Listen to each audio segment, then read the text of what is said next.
Hello students, I am Anil Singh, science expert. I teaching you chapter 4 metals and non-metals for class 8th. First we study learning objectives. This is also syllabus of the chapter 1 elements तत्व, 2 occurrence of metals and non-metals, metals और non-metals का पाया जाना, 3 physical properties of non-metals, non-metals की physical properties, 4 reactivity series of metals, metals की reactivity series, 5 oxides of metals and non-metals, metals और non-metals के oxides,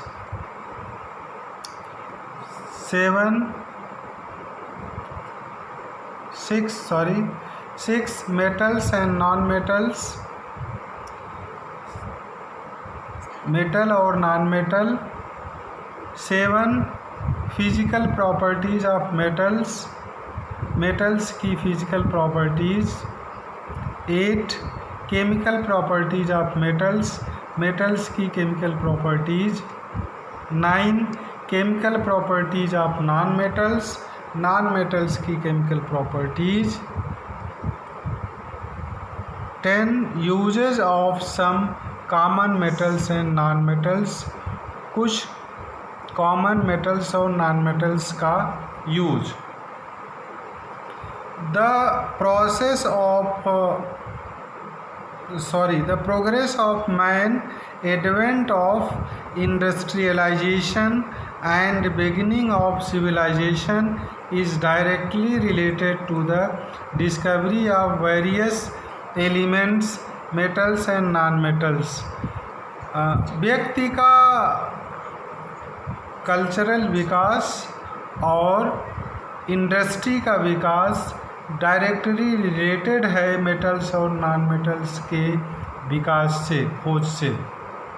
metals and non metals from the background of any economy, metals और non metals किसी भी economy की backgrounds होती हैं.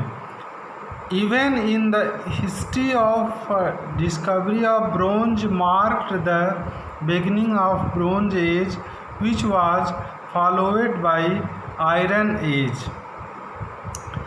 Bronze की डिस्कवरी या तांबे की डिस्कवरी जब हुई तो वह ब्रोंज एज के नाम से जाना गया, और ब्रोंज एज के बाद जब आयरन की डिस्कवरी हुई तो उसे आयरन एज कहा गया. Even in today's world, metals are used for almost every aspects of our life, like in a car, train, utensils, machinery, medical equipments, various weapons, etc. आज के दिन प्रतिदिन के कामों में मेटल्स का यूज होता है, जैसे हमारे लाइफ में कार बनाने में, ट्रेन बनाने में, यूटेंसिल्स में, मशीनरी के सामानों में, मेडिकल के सामानों में, हथियार बनाने में मेटल्स और नॉन मेटल्स का उपयोग होता है. फर्स्ट हेडलाइंस एलिमेंट्स यानी तत्व.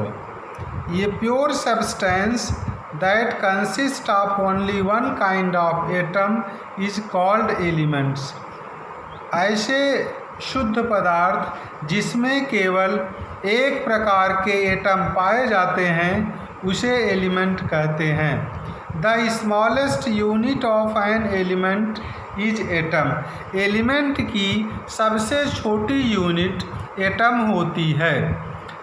Elements cannot be broken down into smaller units. Elements को छोटी यूनिट्स में तोड़ नहीं सकते। The elements are said to be the basic unit of building blocks of variety of substances. Elements किसी भी पदार्थ की एक बेसिक यूनिट होता है। There are only 118 elements known till date, out of only 94 are found in nature। अभी तक 118 elements खोजे जा चुके हैं, जिसमें कि 94 एलिमेंट्स ही प्राकृतिक रूप से पाए जाते हैं और जो रेस्ट एलिमेंट्स हैं उनको बनाया गया है। They are artificial. The rest have been made by scientists in laboratories। जो 94 के बाद के एलिमेंट्स हैं उनको लेबोरेटरीज में बनाया गया है। लेवाजियर classified all elements into metals and non-metals and metalloids on the basis of their properties। लेवाजियर ने एलिमेंट्स को 3 भागों में डिवाइड किया, metals, metalloids and non metals में, उनकी प्रॉपर्टी के आधार पर। Some commonly used metals and non metals and metalloids are given below. यहाँ पर हम कुछ यूज होने वाले मेटल्स, नॉन मेटल्स और मेटलॉइड्स की लिस्ट दे रहे हैं। Metals: iron, copper, gold, silver, aluminium, zinc, lead are some commonly used metals. Iron, copper, gold, silver, aluminium, zinc